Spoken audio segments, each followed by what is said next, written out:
بعد توبہ کر لیتے ہیں، استغفار کر لیتے ہیں۔ اسی لیے اللہ رب العالمین نے کلام مقدس میں فرمایا کہ ان اللہ یحب التوابین ویحب المتطہرین۔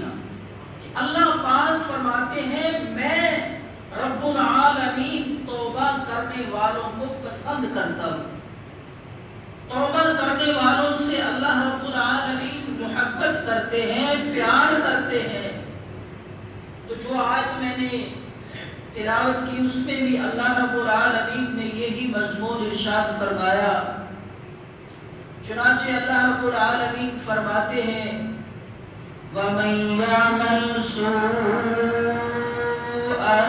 أَوْ يَظْلِمْ نَفْسَهُ،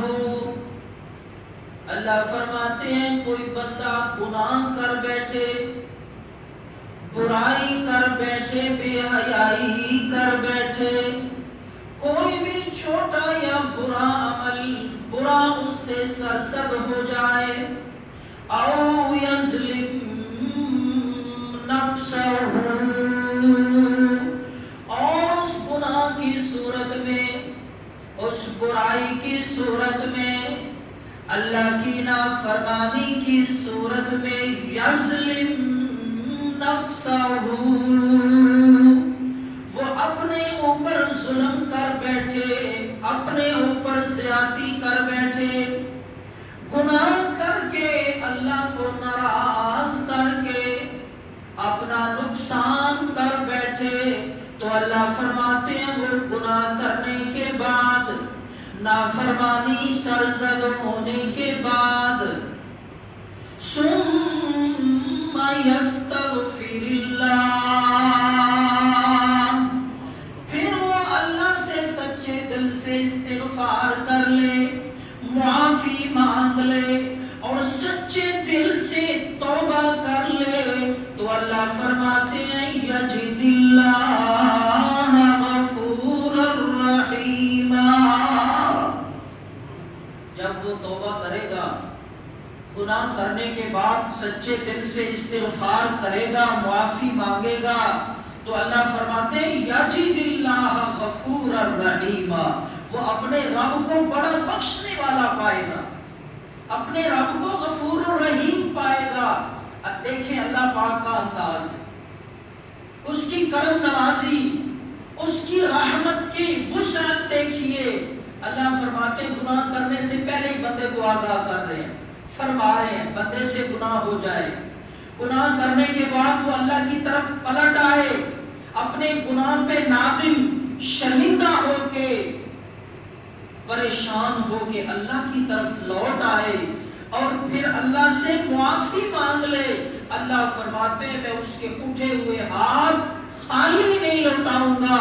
ہاتھ نیچے کرنے سے پہلے اس کے گناہوں کو معاف کر دوں۔ ایسی بخشنے والی ذات ہے، کوئی گناہ ایسا نہیں دنیا میں، بڑے سے بڑا گناہ ہو جائے، بڑی سے بڑی خطا ہو جائے، اس کے بعد بندہ سچے دل سے معافی مانگ لے تو اللہ پاک اس بڑے سے بڑے گناہ کو بھی معاف کر دینے والی ذات۔ چنانچہ ایک آدمی آیا اللہ کے پاک پیغمبر کی خدمت میں، آ کے عرض کرتا ہے یا رسول اللہ میں نے آپ کا پیغام سنا ہے، آپ کی دعوت سنی ہے، اور جو مشن، جو پروگرام، جو کلمہ حق آپ لے کر آئے ہیں یا رسول اللہ وہ مجھ تک پہنچا ہے، میں اسلام کو لانا چاہتا ہوں، میں کلمہ پڑھ کے دائرہ اسلام میں داخل ہونا چاہتا ہوں، لیکن میرا گناہ بہت بڑا ہے، اتنا بڑا گناہ ہے کہ مجھے امید نہیں کہ میرا وہ گناہ معاف ہو جائے۔ دل تو ہے میں کلمہ پڑھ کے ایمان لے آؤں، مسلمان ہو جاؤں، لیکن جب وہ گناہ سامنے آتا ہے میں لرز جاتا ہوں اور مایوسی کا شکار ہو جاتا ہوں۔ اللہ کے پاک پیغمبر نے فرمایا کون سا گناہ ہوا تجھ سے؟ چوری کی ہے تو نے؟ نہیں یا رسول اللہ میں نے اس سے بھی بڑا گناہ کیا ہے۔ آپ نے فرمایا کیا